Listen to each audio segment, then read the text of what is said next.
Bismillahirrahmanirrahim. Alhamdulillahi Rabbil Alamin.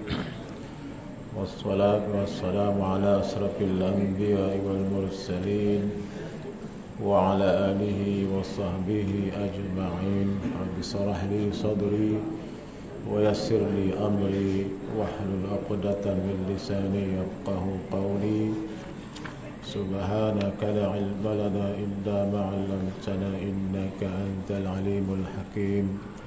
La haula wa la quwwata illa billahil aliyil azim.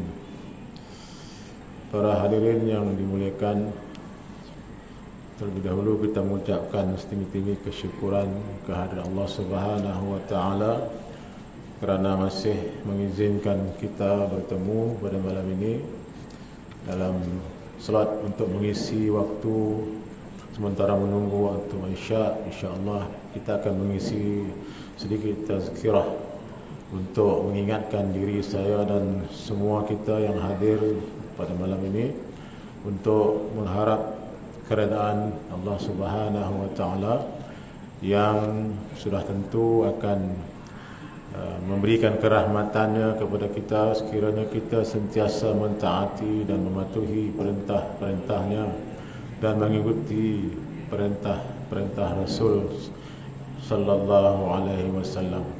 Jadi hadirin sekalian, mudah-mudahan kita baru saja menyambut ulang tahun kemerdekaan yang ke-66 dengan kematangan merdeka itu. Mudah-mudahan kita terus berupaya untuk membebaskan diri kita dari pemikiran-pemikiran yang terbelenggu, ya, dan kita sepatutnya sudah pun bebas untuk melakukan ibadat kita kepada Allah SWT kerana kita telah pun diberikan sinar Islam sejak kita lahir sampailah sekarang ini, insya-Allah. Jadi mudah-mudahan kita dapat menggunakan baki ruang kehidupan kita ini untuk menggunakan beramal sebaik mungkin untuk memperbaiki kekurangan-kekurangan yang ada, yang telah jika ada sepatutnya memang kita ada kekurangan-kekurangan, maka kita baiki dan kita mohon ampun sebanyak-banyaknya kepada Allah Subhanahu wa taala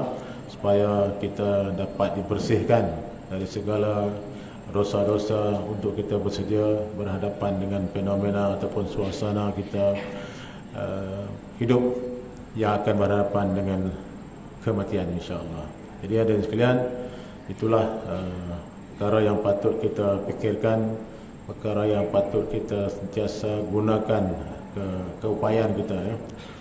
Jadi hadirin sekalian, saya mulakan dengan membaca satu potong hadis. Maksud daripada hadis yang dikatakan daripada Nabi sallallahu alaihi wasallam, umatku akan ditimpa penyakit yang pernah menimpa umat terdahulu, iaitu terlalu banyak bersukaria, terlalu bermewah-mewah, ketiga mengumpulkan harta sebanyak mungkin, keempat penipuan dalam merebut harta benda dunia, kelima saling memarahi, keenam saling mendengki sehingga menzalimi antara satu sama lain. Hadis riwayat Hakim. Ini suatu kenyataan Rasul SAW pada ketika baginda hidup meramalkan keadaan-keadaan yang akan berlaku dan telah pun berlaku, dan kita berhadapan dengan fenomena ini sekarang. Kita melihat manusia begitu rupalah, ya, seperti mana dikatakan oleh hadis yang matan maksudnya tadi dibacakan, ya. Jadi mudah-mudahan hadirin sekalian memberi ingatan pada kita boleh hidup dan memang kena hidup, dan untuk hidup kita mencari harta. Jadi malam ini saya mengajak diri saya dan semua kita memikirkan tentang harta yang kita ada, ya, bagaimanakah dia menjadi berkat, ya, ataupun topik ringan tapi mungkin berat dari segi huraian, ya, rezeki yang berkat, rezeki kita yang kita dapat, yang dari berbagai bentuk. Yang sudah tentu rezeki itu ialah sumber keuangan yang boleh menjadikan sumber keuangan. harta-harta benda yang kita miliki, pangkat, kuasa, perniagaan yang diberikan, yang kita lakukan dengan izin Allah Subhanahu Wa Taala, maka kita mendapat sumber-sumber pendapatan daripada apa juga pekerjaan-pekerjaan. Sekarang ini pekerjaan yang sedang popular ialah, kalau ikut khutbah minggu lepas, pempengaruh. Boleh faham bahasa Inggerisnya influencer, pempengaruh. Jadi dia bertugas bercakap seminit 2 minit dalam TikTok, ya, dalam Instagram ke apa semua, disebarkan, dia bercakap, dia baca konten itu atas kehendak tuan punya TikTok pula. Jadi dia dapat rezeki, dapat upah, dapat bayaran.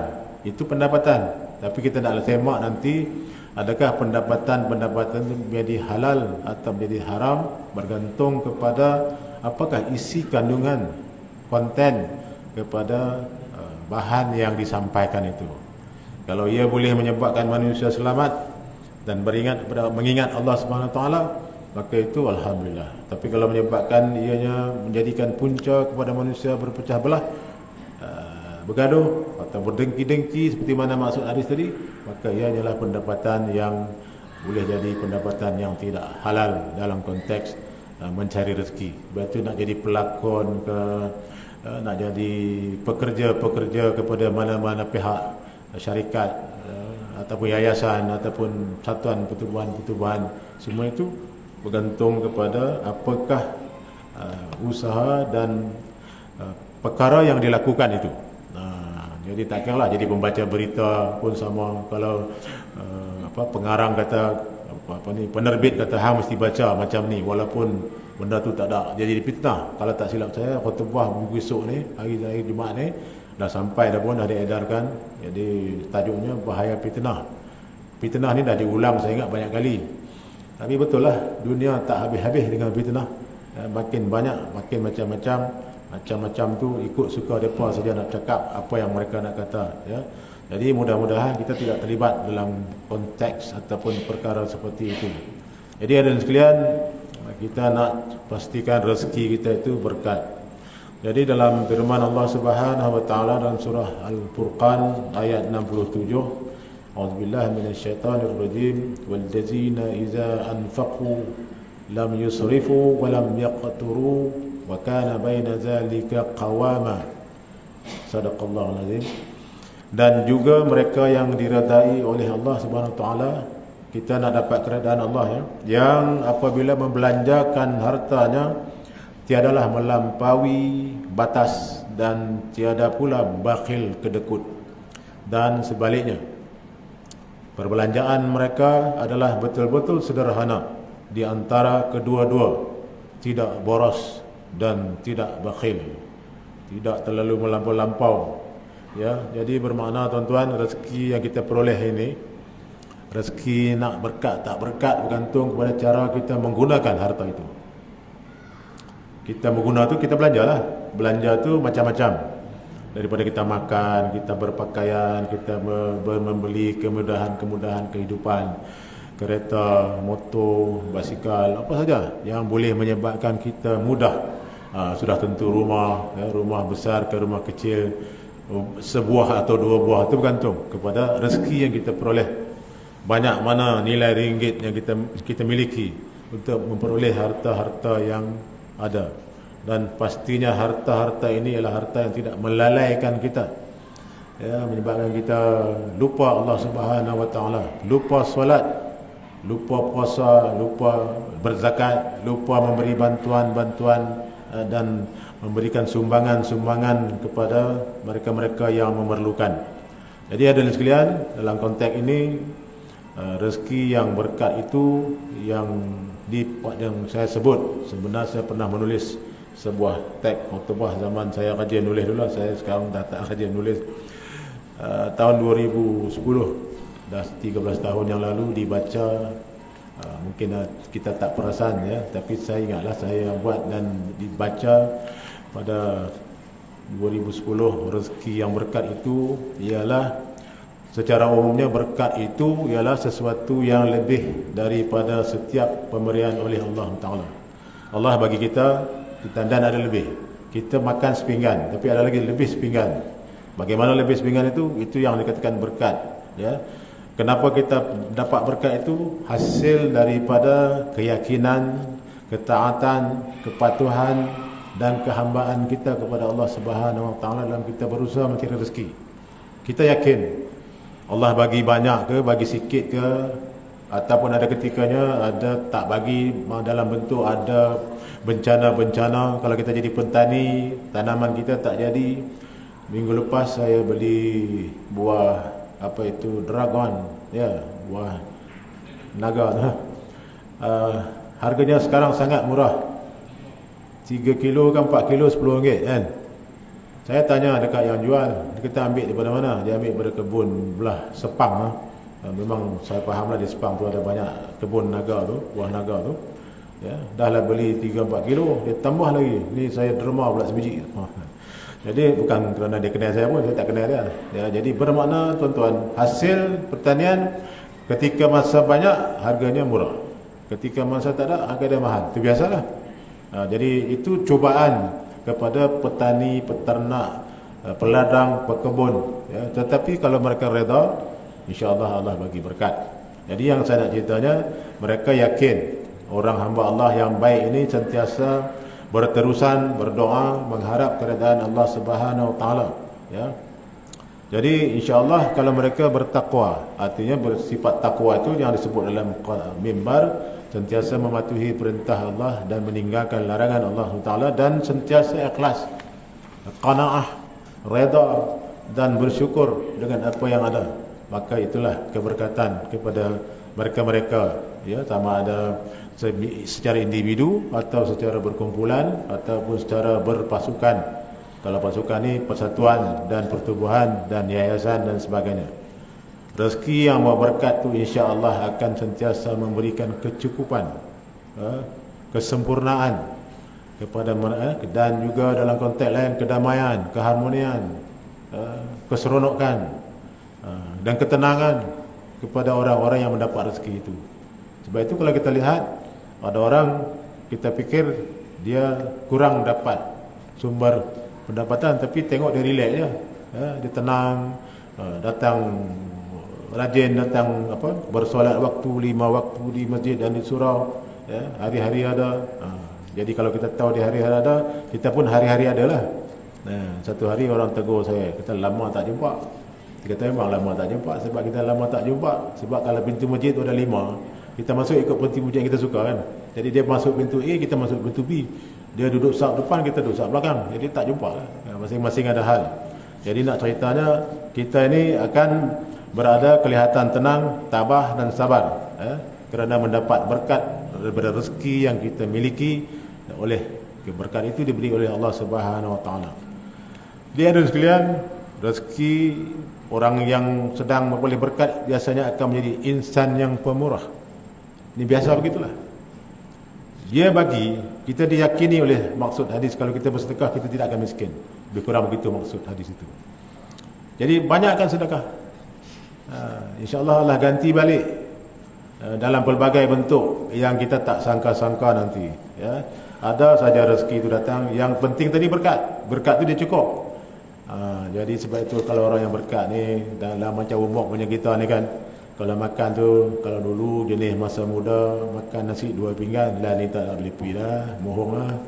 Dapat separuh pinggan pun dah okey dah, dengan lauk pun semua, alhamdulillah, ya. Boleh stabil dan boleh seterusnya nanti kita solat Isyak dan bangun malam untuk melakukan sembahyang sunat, ya. Jadi mereka akan jadi insan pemurah. Seperti mana pernah satu ketika Al-Laits, ya, Samarqandi, Al-Laits memberikan bantuan madu kepada seorang yang mohon madu dekat dia. Minta satu, kita senanglah minta satu camca lah, senang sikit. Dia perlu satu camca, tapi dia bagi satu botol. Jadi kawan dia tanya, sahabat awak bagi banyak? Dia kata, betul lah, saya ada madu tu, saya bagilah banyak. Yang minta sikit bagi banyak, betul lah, dia minta ikut keperluan dia. Dia minta sikit, kita bagi atas dasar kita punya harta itu. Sebab itu kita tengok orang-orang yang ada kebun, orang-orang yang ada rezeki, ya, dia akan bagi kepada siapa yang dia fikir dia nak bagi. Itulah yang katakan takdir Allah Subhanahu Wa Taala. Jadi mudah-mudahan kita termasuk dalam golongan-golongan orang-orang yang suka memberi infak, bantuan, pemberingan. Misalnya ada sahabat-sahabat, dia datang, Assalamualaikum, kita kata Waalaikumsalam, ni saya bawa ikan ni, saya tangkap ikan dekat parit sekian, saya menjala tadi. Kita kata nak bayar lah? Tak ya, ni nak bagi je. Kita pun tak tahu, tak ada janji, tak ada apa. Dia bagi salam, kawan lah, memang kawan lah kan. Kita pun tak request dia. Kita tahu dia memang kaki tangkap ikan. Kadang-kadang kita tanya, ada ikan tak? Dia tak pergi. Tapi hari itu dia bawa ikan, yang dia bawa, yang dia tak perlu bayaran. Dia kata aku nak bagi je ni, nak try tengok ikan. Tak kira lah, ikan tilapia ke, ikan sepat ke, ikan keli ke. Itu kalau ikan air tawar. Kalau ikan sungai, ikutlah. Ada sembilang, ada ikan cencaru semua. Jadi ini nak gambarkan suka memberi bantuan, dan dikatakan Imam Malik, lebih kurang ceritanya kita tak pernah berzakat. Dia banyak pendapatan, tetapi dia akan gunakan pendapatan itu untuk beri bantuan hari-hari, habis dan habis dan habis dan habis. Jadi tuan-tuan, kita kalau boleh macam itulah Rasulullah SAW mendapat, sebab nanti dia akan diganti oleh Allah SWT. Sebab bila kita suka belanja, suka memberi bantuan, suka memberi infak, Allah akan ganti balik. Sebab itu tak putus-putus. Jadi dia tak sampai nisab pendapatannya tak sampai nisab, kerana tidak ada yang disimpan untuk begitu orang yang yakin kepada Allah Subhanahu Wa Taala. Ini kita ulang kisah Umar Al-Khattab dengan Abu Bakar As-Siddiq radhiyallahu anhu. Satu ketika Umar Al-Khattab membawa harta dia untuk diberikan kepada Islam, separuh daripada harta dia. Dia pun bagilah separuh, dan dia fikirlah, dalam riwayat tu kata dia rasa dia dah banyak bagi. Tapi rupanya datang pula Abu Bakar As-Siddiq memberi sepenuh harta dia kepada Islam untuk perjuangan menyebarkan agama ini. Jadi hadirin sekalian,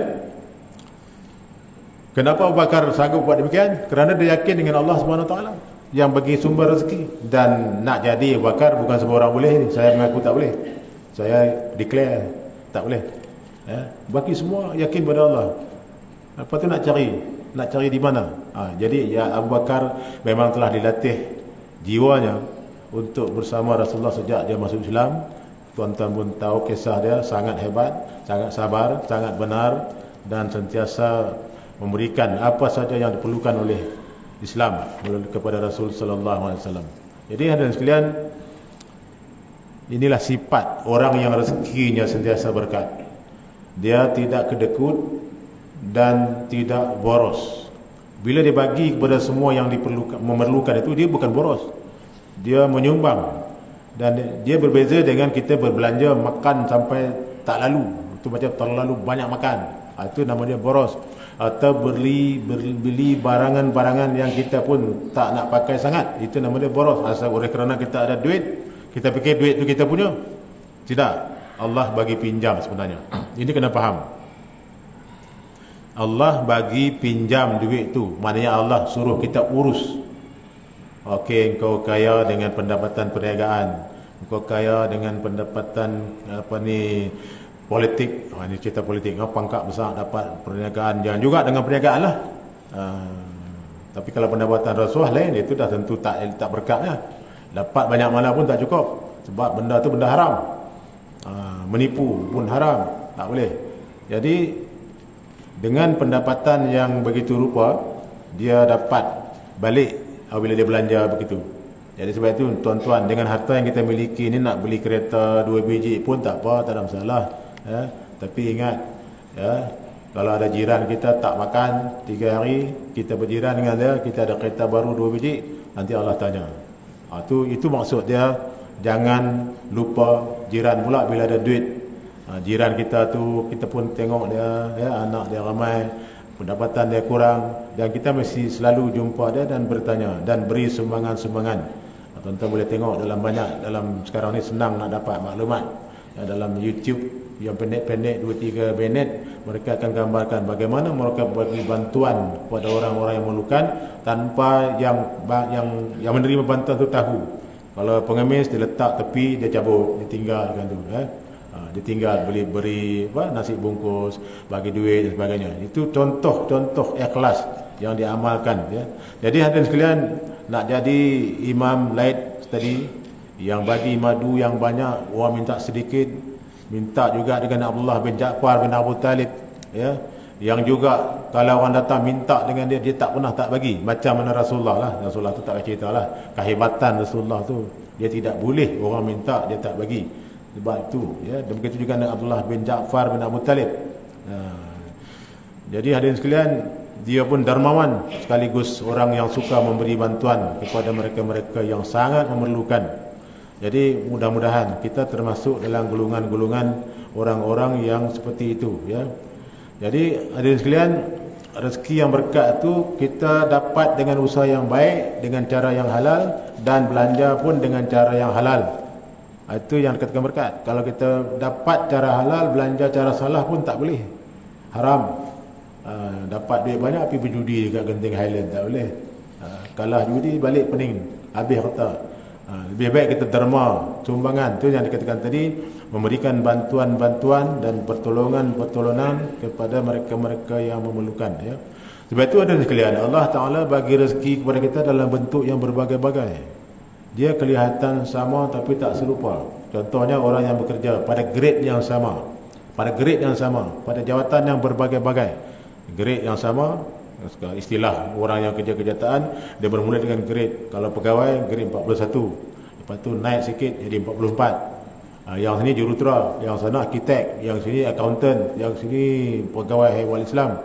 Semuanya bermula dengan grade 41, ya. Gaji lebih kurangnya sekian. Tapi kita tengok nanti ada orang tu pula dia cepat naik grade ke 44. Itu Allah nak uji, Allah nak bagi tes kepada rakan-rakan yang bekerja di bidang-bidang yang lain atau bidang yang sama. Sama-sama ustaz, sama-sama jurutera, sama-sama accountant, grade 41, hak seorang naik cepat dulu, hak seorang lambat sikit. Nanti nak tengok yang lambat ni nak kata apa, yang cepat tu nak kata apa. Ini semua adalah contoh-contoh perbezaan rezeki. Ada orang ilmunya banyak, atas kerajinan dia berusaha mencari ilmu, belajar, memondok, kemudian pergi institusi.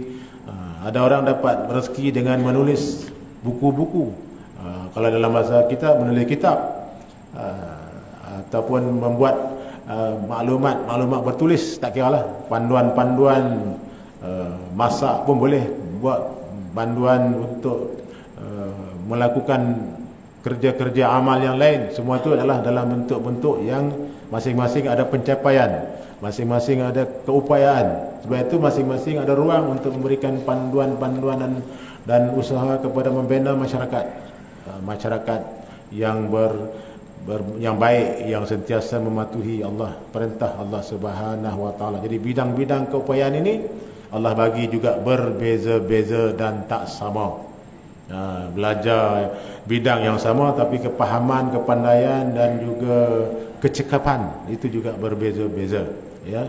Semua orang jadi cikgu, tapi ada cikgu yang anak murid dia pandai-pandai, ada cikgu yang dia mengajar anak murid tak pandai-pandai. Itu bukan salah anak murid tu, salah cikgu.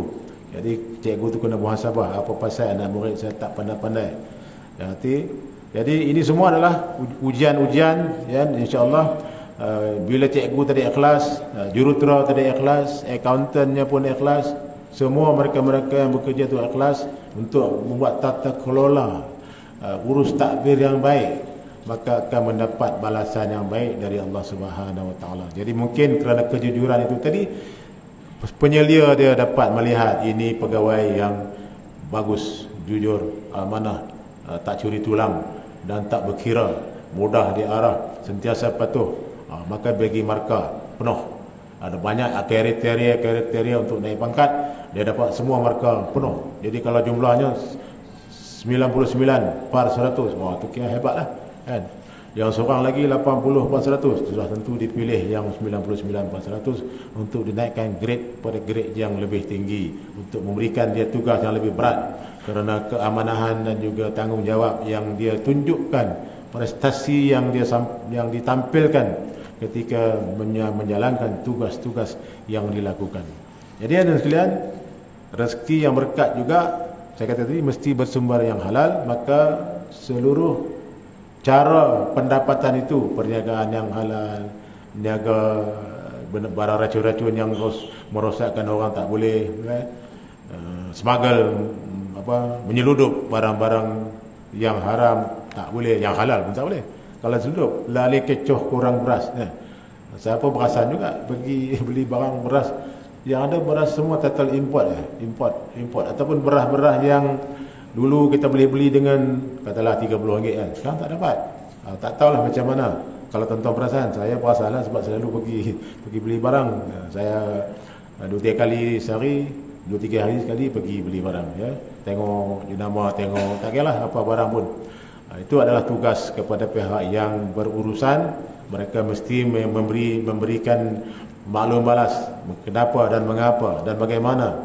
Dalam video, dalam media sosial, orang pakat mengadu kepada, katakan bahawa sumber beras ini telah pun kurang dan harga pula begitu tak sama dengan sebelumnya. Dulu kecoh minyak masak, sekarang kecoh beras, minyak dah stabil, dah okey dah, nampak masih bertahan dengan RM30 ke bawah kalau 5 kilo yang satu botol kan. Jadi sekarang beras pula yang 10 kilo, 5 kilo naik. Jadi itulah cabaran kepada mereka-mereka yang mengurus tadbir negara. Itu bukan bidang kita, bidang mereka. Kita nak bagi tahu, kita jangan buat kerja yang tak betul. Kalau pengusaha beras, janganlah cuba mengalihkan kampit beras itu, tukar kampit dia kepada beras yang mahal sebab subsidi dah tak dapat. Saya tak campur itu. Saya nak ceritanya bagaimana rezeki yang halal itu patut dikekalkan dengan usaha yang tulus dan sentiasa menyedari sebarang usaha-usaha yang tidak ikut peraturan adalah dikira pendapatan yang tidak halal. Maka tidak halal tidak akan berkat. Ya, bila tidak berkat, tidak pernah cukup, dan bila tak cukup, itulah yang jadi pula timbul unsur-unsur lain untuk dapat pendapatan tambahan dengan melakukan perkara-perkara yang bertentangan dengan syariat, seperti melakukan rasuah, melakukan penyelewengan, melakukan penipuan, melakukan pengkhianatan, dan juga pakatan-pakatan antara pihak-pihak yang punya wibawa dan punya keupayaan untuk melakukan kecurangan dan juga perkara yang tidak betul dalam konteks pentadbiran dan pengurusan negara. Jadi hadirin sekalian, kita mesti menyadari, ya, asal usul kita dan sifat kita dan kaedah kita, dan kita mesti bertawakal. Itu adalah satu kata kunci yang penting ketika kita melakukan urusan-urusan dalam kehidupan. Kerana tawakal ini dalam satu maksud hadis yang lain yang maksudnya ialah seandainya kamu bertawakal kepada Allah dengan sebenar-benar tawakal, maka Allah akan memberikan kamu rezeki sebagaimana Dia memberikan rezeki kepada burung-burung yang pergi di pagi hari dalam keadaan perut yang kosong dan kembali dalam keadaan perut yang penuh berisi. Tuan-tuan tengok burung pagi-pagi dia berbunyi, ya, kita bangun subuh dia pun bangun, dia terbang, nanti dia balik dan dia dapat makanan. Dari mana dia dapat? Allah punya usaha, Allah yang tentukan. Dia dah balik, dia kenyang. Besok dia bangun lagi, kita bangun solat, dia bangun lagi terbang dan dia balik. Lepas itu dia bertelur dan mengeram. Lepas itu anak dia pun bertaburan, ya, terbang cari makan. Dia buat balik makan bagi anak dia, dan nanti anak dia besar, anak dia pun ikut macam mana mak dia, ya, dan ataupun bapa dia mencari rezeki, terbang ke rata-rata. Jadi sikap tawakal itu sangat penting untuk kita mendapatkan keyakinan, meningkatkan keyakinan, menanam keyakinan bahawa seluruh rezeki yang kita peroleh, ya, adalah ketentuan dari Allah Subhanahu Wa Taala. Sebab itu tuan-tuan, saya selalu sebut, kita kalau flashback balik rakan sekolah kita yang sekarang kita ada WhatsApp group dengan dia kan, rakan sekolah rendah darjah 1 sampai darjah 6, kita ada WhatsApp group dengan dia. Atau yang naik terus sampai tingkatan 3, kita WhatsApp group dengan dia, ya, kita tengok seorang lepas seorang, ya, yang seorang bergelar sampailah masa sekarang dah umur 70. Ya, dalam grup WhatsApp tu, dalam tu ada Tan Sri, ada Datuk Sri, ada Datuk, kita encik saja, tak apa. Dan kita boleh berdialog dalam WhatsApp tu. Dia Tan Sri ke, dia Datuk Sri ke, kita Datuk ke, kita Tok saja ke, kita boleh WhatsApp dalam grup tu. Kalau kita flashback balik, ya, yang dari Tan Sri tu mungkinlah memang dia bijak lah, dapat nombor 1 ya dalam sekolah, sampai universiti dan kerja pun pangkat naik cepat, ya, dapat gelaran Tan Sri, pencen sebagai Tan Sri, grade yang paling tinggi, ya. Tuan-tuan boleh semak lah berapa gaji dia dan berapa pencen dia. Dan mungkin dia ada rezeki, dapat pula rezeki-rezeki yang lain, punya harta-harta yang lain yang banyak. Tetapi itu semua ujian kepada kita, dan bagaimana dia urus. Adakah dia seorang yang pemurah atau dia seorang yang tidak. Kalau dalam bahasa kita, orang yang bakhil, orang yang kedekut, atau orang yang boros.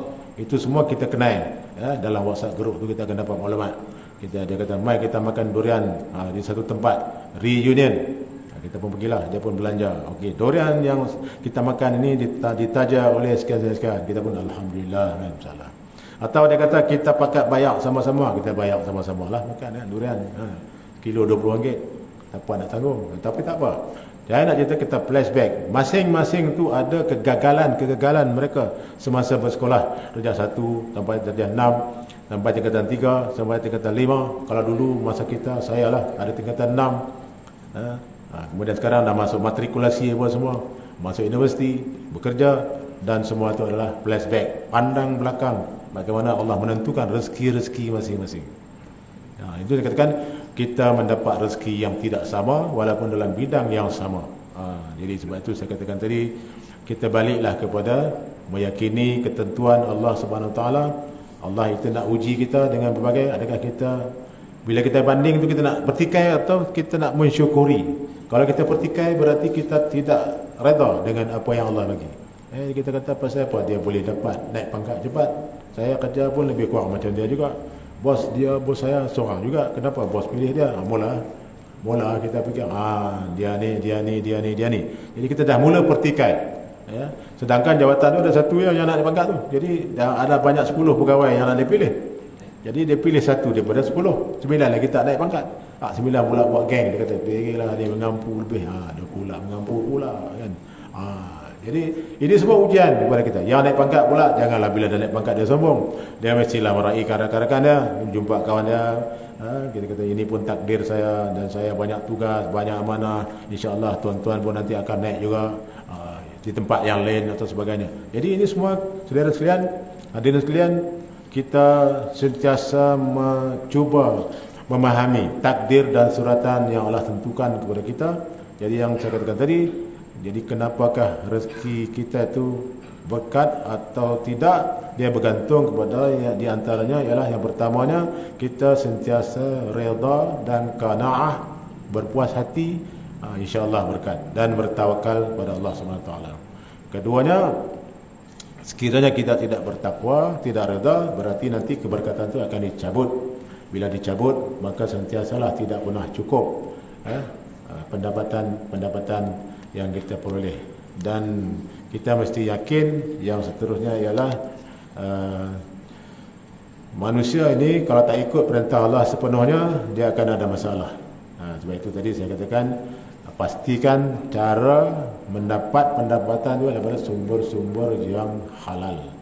Perniagaan pun yang halal. Jangan kita mendiaga barang yang tak tentu punca, tak tahu ya apa dia. Meniaga barang-barang yang menjahanamkan, merosakkan macam-macam, fizikal dan mental, ya, meniaga dadah misalnya, tak boleh. Dan insya-Allah ikhlas sebagai kata kunci yang penting untuk mendapat keyakinan keredaan Allah Subhanahu Wa Taala. Jadi itulah perkara-perkara yang saya nak sampaikan. Mudah-mudahan kita ingat balik apa yang kita kata tadi, rezeki itu hanya akan berkat bila kita sentiasa meredai, kita mensyukuri, dan kita menggunakannya untuk diberi balik kepada masyarakat. Dan tentu kepada masyarakat itu dibudulakan dengan diri kita, kepada keluarga kita, anak-anak isteri, dan juga sekitaran, dan juga di luar sana yang mahat tahfiz ke, nak besar masjid ke, nak bagi surau ke, atau orang-orang yang kemalangan, orang-orang yang sakit yang perlukan duit untuk berubat, masuk dalam media sosial, sakit jantung berlubang sekian ribu perlukan, dah kutip baru sekian, yang lain kita tumpang bagi. Nak bagi banyak sedikit bergantung pada kadar kita tadi, kemampuan, keikhlasan dan kelebihan yang ada. Saya katakan saya tak mampu jadi Abu Bakar As-Siddiq, tapi jadi Umar Al-Khattab pun okeylah kan, bagi separuh. Ataupun yang kurang daripada itu pun tak apa. Yang penting kita ada jiwa untuk memberi dan menyumbang kepada mereka-mereka. Dengan sumbangan itulah nanti rezeki kita akan sentiasa diberkati oleh Allah Subhanahu Wa Taala. Jadi mudah-mudahan hadirin sekalian dengan kuliah ringkas itu dapat mengembalikan kita kepada tanggungjawab yang benar, tanggungjawab yang jujur, tanggungjawab yang sempurna untuk mendapat keridhaan Allah, dan kita akan berakhir dengan husnul khatimah, kematian yang sangat diingini dan dicemburi oleh sahabat-sahabat. Jadi mudah-mudahan kita akan pergi ke seksian 21 bila-bila masa dengan suasana yang Allah redha dan kita redha, barulah kita dapat kubur itu kami satu bertaman-taman syurga, ya, mudah-mudahan insya-Allah. Jadi yang baik itu dari Allah, yang lemah itu saya sendiri. Jadi ingat kepada apa yang saya sampaikan tadi, kesimpulannya nak dapat rezeki yang berkat dan digunakan secara yang sederhana, tidak boros, tidak kedekut, insya-Allah. Wallahu alam. Akhir dengan tasbih kafarah surah Al-Asr. Subhanakallahumma wa bihamdika asyhadu an la ilaha illa anta astaghfiruka wa atubu ilaik. Bismillahirrahmanirrahim. Al-'asr. Innal insana lafi khusr illa allazina amanu wa 'amilus solihati wattawassaw bil haqqi wattawassaw bis sabr. Wassalamu alaikum warahmatullahi wabarakatuh.